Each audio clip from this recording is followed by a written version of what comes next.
So I want to get right into it and look at this aspect of the bush, the staff, and the stutter. And the first thing I want to look at today is the aspect of the bush, because it represents God's call or God's nudge concerning His designs for your life. You know, we read the story in the sense that how Moses is tending his father-in-law's sheep, and he sees this burning bush in the distance, and it's on fire. I mean, it's just, this bush is burning. Now, it was not uncommon necessarily for a bush to dry up and in the heat of the sun to ignite and burn. I mean, we're talking about the desert, and for that desert experience to take place, for the sun to beat down on this bush that is dried up and to burn, that would not be all that abnormal. But what was abnormal, the very thing that struck the chord in Moses, was not that the bush was burning, but that the bush never did burn out. It was never completely consumed. And that began to intrigue Moses in the sense that by now he's looking over at this burning bush and says, by now this should be completely exhausted. It should be burned out. It should be consumed. It should be burned up by now. And so he begins to think, why does that bush not burn up? What is going on with that bush? And that's the thing that intrigues him, to the place where Moses begins to approach that burning bush. And as he approaches that burning bush, God, seeing him now approach that burning bush, calls out to him, and God begins to speak to Moses from that bush.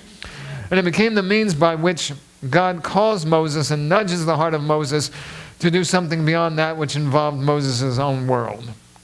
And it was Moses' call, or his nudge, to lay his life down and use it then for God's purposes. And it is my argument that God comes to everybody sometime in the course of their life and nudges them in things pertaining to His purposes and His will and our spiritual investment in regards to His kingdom. And some may say, well, I've never heard God's voice, and I've never heard God's call, and I've never heard God speak my name, and I've never had Him speak to me in this audible voice, and I'm not sure that God has ever really visited me in that fashion. But I want to restate it. I think all of us have had, at one point or another, a situation where God has come and He nudged our heart and said, I want you to do this or that. Whether it was, I want you to go pray for this individual, I want you to carry a bag of groceries over here, or I want you to do this. We've all had a time when God has nudged us and spoken to us by His Spirit, maybe not audibly, but a time when God has pushed us in a direction that says, I want to use you today to help you fulfill my purposes and somehow advance my kingdom. And it's really the response to that nudge that tells how well we are doing with the stewardship of our life. In fact, when God comes and speaks to our life, there are really 4 responses that we can give to any time that God really begins to call us or nudge us. The very first thing we can do is reject it. We can simply say, I'm not into this thing. I'm not really this is not my thing, and I'm not into this situation. I don't want people to think I'm strange or weird or kind of one of these religious fanatics, and so we just kind of push it away, indicating we want no part of it. We have the ability to respond by simply rejecting it. I'm not going there. I'm not doing that. I'm not going to enter that thing. I'm not one of those individuals. I don't believe that God speaks to us today. They may very well be the things you're saying. And so you reject the nudge of God. A second way that we can respond to the nudge of God is by simply entertaining it, but then not acting upon it. It's one of those situations where we say, man, that would really be cool if this were God speaking to me, and I went out and I touched somebody or prayed for somebody or ministered to somebody, and God would use me, and that would be really cool. Wow, what a thing. What an awesome thought. But and it's one of those things where we begin to entertain it, but we never do act. We think, what if this is God? But we never really get into it. We kind of look back and say, well, that would be an awesome thing, but we never jump in with both feet. The third way that we can respond to the things of God, all right, let's just stop and wish everybody God bless you, okay? God bless you. All right. The third thing you can do, I'm trying to get this done, church. The third thing you can do in regards to the response of God is you can entertain the thought, you can act upon whatever it is God is leading you to do, but then in the process lose focus. That's one of those situations where, you say, God, I hear your voice. I know you're speaking to me. And you jump in and say, God, I want to follow this. I want to do this. And you begin to act upon that.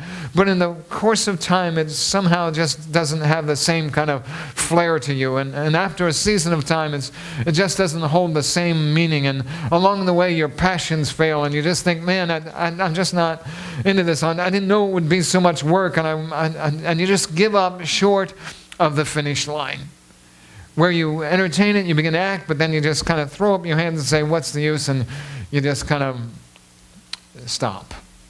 And then the fourth way that we can respond to the nudges of God is to entertain it, to act upon it, answer that call, and see it to completion. That is to come to a place where you say, God, I understand what you're saying. I'm willing to do what you're calling me to do.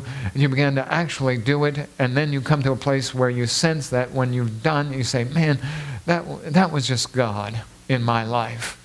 And somebody may very well say to you and turn to you and say, if you hadn't done that in that point in time, I don't know where I would have been. I don't know how God, and you were God's answer to my needs at that point in time. That's the fourth way. And so it brings us to the place where we ask the question, I have to ask the question of you, what are you going to do when God confronts you with your burning bush experience? What are you going to do when God begins to nudge your heart and he begins to say, listen, I have a work for you to do. Whether it's walking across the street or walking to the person you work with or somehow touching your neighbor, or whether it's some sort of walk that God desires to take you on, what is going to be the answer to that nudge of your heart? How are you going to respond when he sweeps into your heart and says, I have something that's designed just for you. You're the person I'm selecting. And it's important we make this decision right now, because when it happens, we want to have our minds already made up. We don't want to be in one of those throes of decision when God comes and say, well, do I do this? Do I not do this? Do I accept this? Reject this? What do I want to do? We don't want to be in that course where we're kind of deciding what kind of soil we want to be, or what kind of soil we are at that point in time. We've got to make this decision now that simply says, God, if you speak to me, if you ask me, if you call me, I'm ready. I will do that which you ask me to do. God, the moment you speak into my life, I'm not going to question anything you say. I'm going to do it. God, I am a willing vessel. That's what we got to be saying. Now's the time to say, God, you own my heart. So whatever you speak to me, I will follow and I will do. Listen, don't wait another day. Determine now to lay your life down, to say, God, this life is really your life. You're working through me. Determine now to follow God's call that'll cause you and carry you deeper in the things of God. Well, that's the bush.